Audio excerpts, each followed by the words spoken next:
MAGA melts down over Tom Hanks playing racist Trump fan on SNL50. Supporters of President Donald Trump lost their mind Sunday night at the reappearance of a Trump-loving conservative character on Saturday Night Live's 50th anniversary show.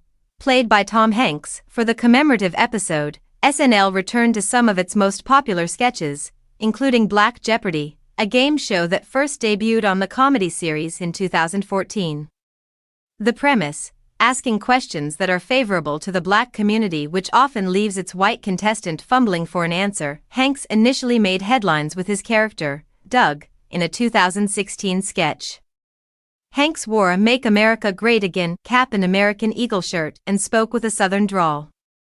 He also surprisingly had a knack for answering the show's questions correctly. In that sketch, Black Jeopardy, host Darnell Hayes, played by Kenan Thompson, attempts to shake Doug's hand, which Doug backs away from but eventually agrees to. In 2016, co-writer Michael Che told Seth Meyers, "It made a lot of sense because all this comedy seems very divisive, and this is kind of a thing that says, listen, we're not that different when you really break it down," Che said. On Sunday night, Doug was back, much to MAGA's ire, and again initially refused a handshake from Hayes, seemingly not having learned anything in the 8 years since his debut. "Don't like that, whoa, whoa, whoa," Doug can be heard saying, before eventually shaking Hayes' hand. "Maybe I'll start a show for you to come on and we'll call it White Jeopardy," Doug says later in the sketch.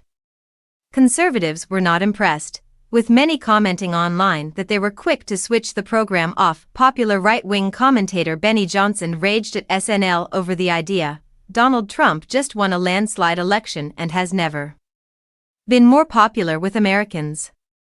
They have learned nothing." Meanwhile, Outkick founder Clay Travis echoed similar sentiments to Johnson surrounding Trump's fan base in the 2024 election. Another popular conservative personality, Mario Nawfal, described the sketch as tone-deaf. "Hollywood still doesn't get it, portraying Trump supporters as racist caricatures while he's winning record minority support. SNL's trying 2016 jokes in 2025," Nawfal wrote.